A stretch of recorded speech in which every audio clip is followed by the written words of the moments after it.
So guys, if you're like me, probably at some point you wondered, is a second-hand Range Rover a good investment? And look at it. That shape is so iconic. It looks so good. And you can pick these up with a similar mileage to this one. This one's done about 50,000 miles for about £32,000 on Auto Trader. So I'm going to walk you through the car today. I'm going to tell you about the inside, the outside, and how it drives, and we'll see how it feels, and you guys can make a decision if you'd like to buy one of these. Okay, before we hop in the car, we're going to talk a little bit about the specification of this exact car.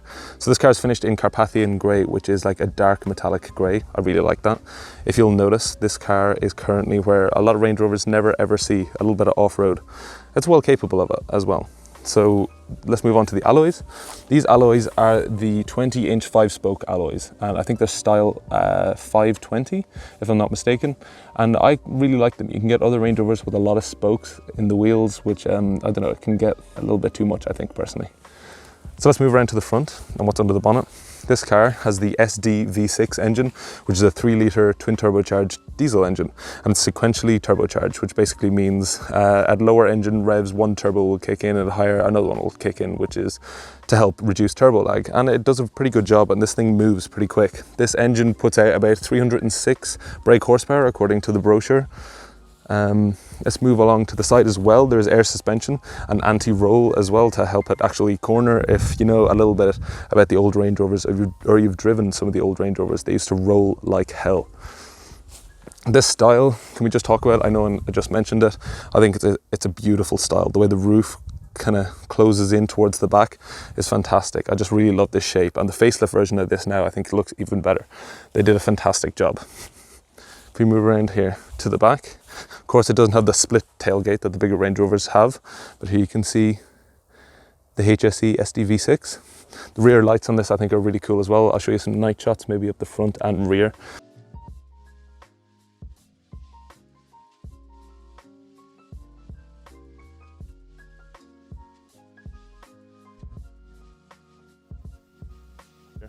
The lights look great. We have twin chromed exhaust tips here on the back, which look very nice.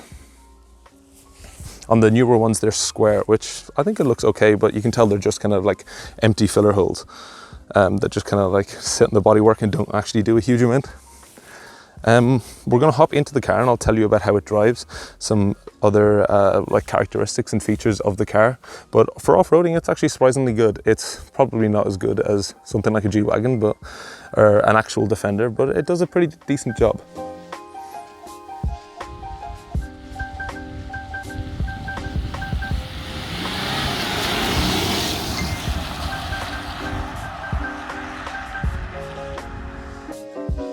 Okay, so let's hop in and have a look around the interior. Keyless entry, which is really nice if you have the key on you. Let's hop in. Oh, let's close the door over, and then let's have a look at the interior. We're going to start it up.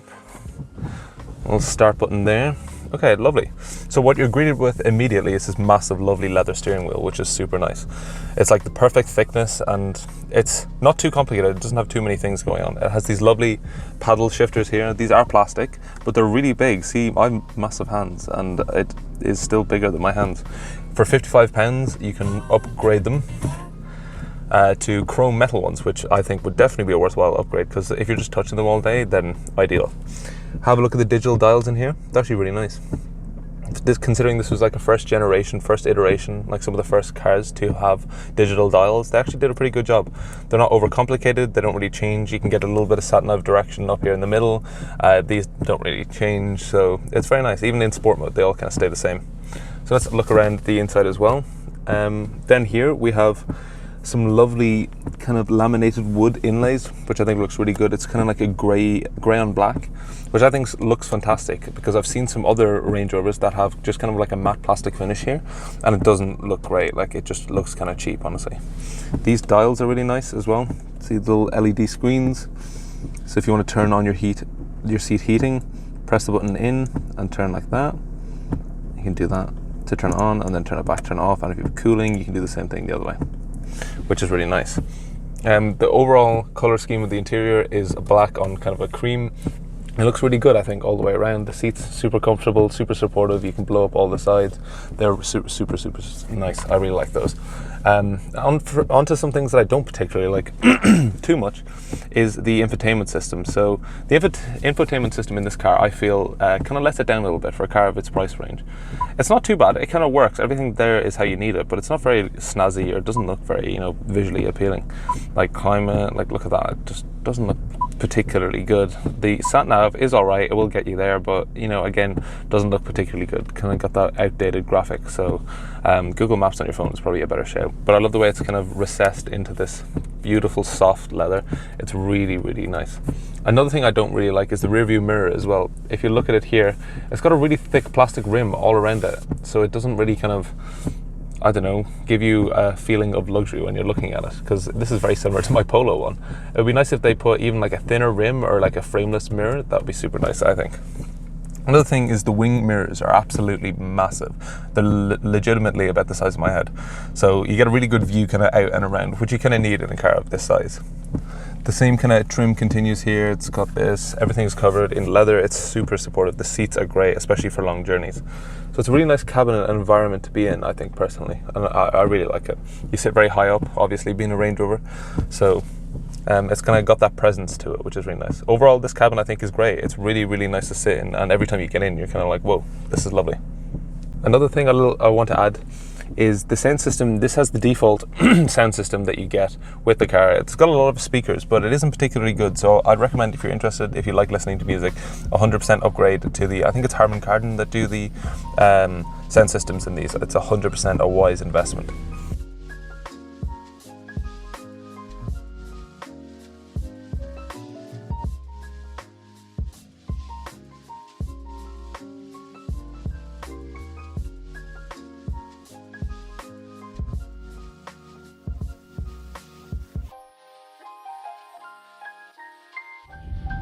Fucking Christ. Holy shit.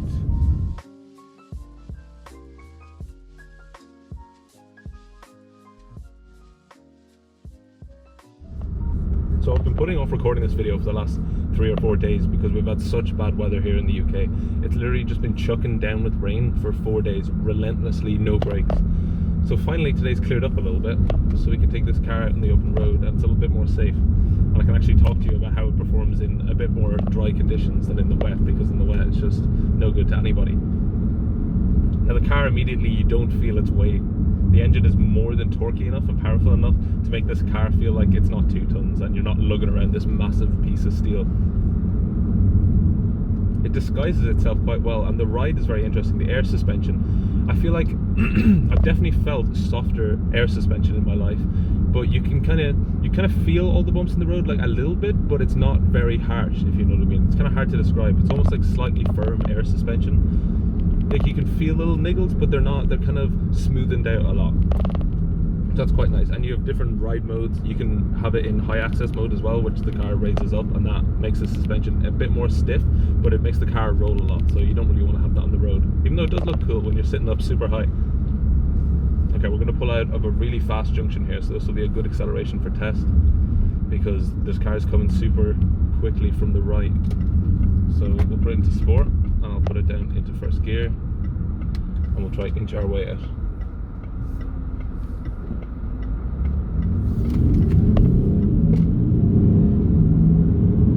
Absolutely no problem to it.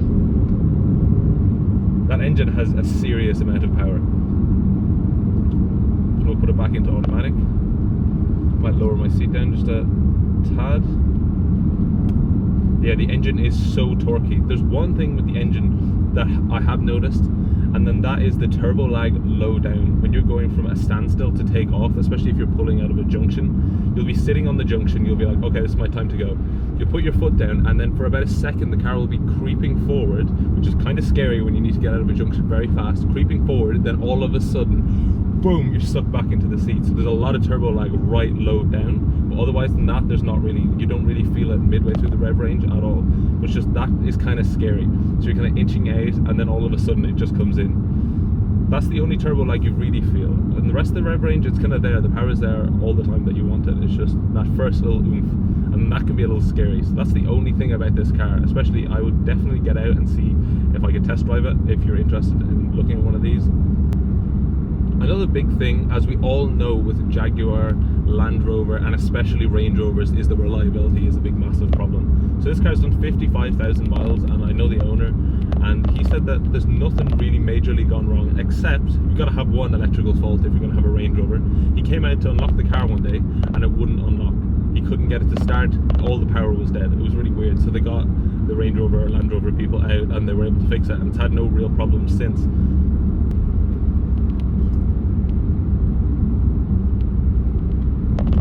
So we're in sport mode now. I'm going to put it into manual so I can do the gears. Oh, there's a Ferrari going by. Okay, didn't expect that out in the middle of nowhere up here at this time of the morning, but you never know. That's a nice little gem. So coming around the corner, we've kicked down, plenty of torque it's building, and the turbo kind of kicks in, so you do still get a little bit of turbo lag on the higher end. But the 8th speed feels really fast. It's very responsive. Pull up, boom, instant changing. It's very fast. I was driving a dual clutch transmission just before this, and it feels almost just as fast as that.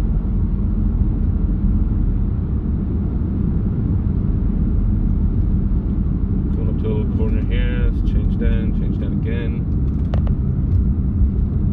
Power's there, nothing. There we go. Then the turbos are kind of kicking in. So it does have a little bit of turbo lag, especially low down in the rev range. But then once you kind of get up a bit more, it's perfect. I'm with 306 horsepower out of this twin turbocharged diesel engine. It really moves, like surprisingly. Like, didn't think it would move like this, but it's kind of set up in such a way that it's a big, massive, comfortable road cruiser, but it also, when you want it to be, it can move.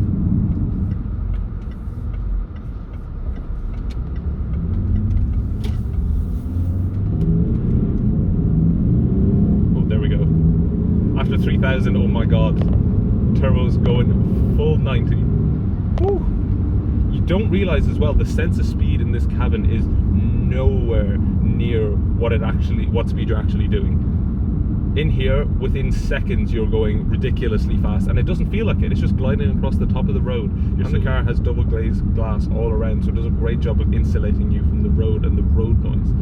This car, it's a good thing and a bad thing. This car isn't meant to be a fast car, a speedy car, so masking that sensation of speed is probably a good thing, because it just makes things feel a little bit... Oh, caravan. It just makes things feel a little bit more posh and proper in here. Another nice thing about driving a car this big is when you get trucks coming along the road, in my little Polo, when I'm driving that usually, the air from the side of the truck, when it hits you, the car literally shakes a little bit like this. When you go past a truck in this thing, absolutely no problem. It sits down on the road, it doesn't give a shit. And also, like I said about the windscreen as well is like a magnet for things. It's so big and it's almost so flat that it's literally in the way of everything. It feels like everything gets sucked into it. I'm just driving along and I'll hear clink, and I'm like, oh no, please don't tell me I've put a little scratch mark in the windscreen. So like I mentioned before, this car has roll stability, which stops the car rolling so much. And like I said, if you've driven some of the older Range Rovers, they really used to lean when you're going into corners like this, which was kind of make you feel like you're on a boat or something, and it can kind of make you feel a bit sick. But this one actually plants itself a little bit better. It still does roll, don't get me wrong, but it definitely has that little bit more stability and rigidity when you're kind of cornering, which is exactly what you need, and they've done a really good job with that. I love how friendly everyone around here is. In Ireland, if I feel like if I'm driving around waving at everyone, nobody waves back and just looking at me like, what is he doing? Over here in the UK, you wave at everyone waves at each other, everyone waves back. I love it. That's such a nice vibe. If you're buying one of these secondhand, you might be interested in the fuel economy. It is a large engine, a 3-litre twin turbocharged diesel engine, especially in a Range Rover, a car of this size. It's like a brick trying to go through the air. The consumption it's been averaging a long-term consumption of 30.3 mpg, and the driver of this doesn't drive it particularly hard, but he wouldn't be afraid to put his foot down. So 30.3 I think is a very good average estimate of what these cars will do. I think they'll always kind of be around that, no matter how hard you're driving it.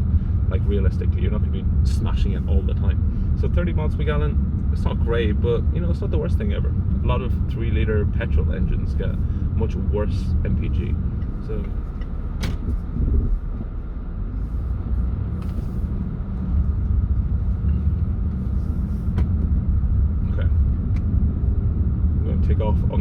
lovely little bit of road here.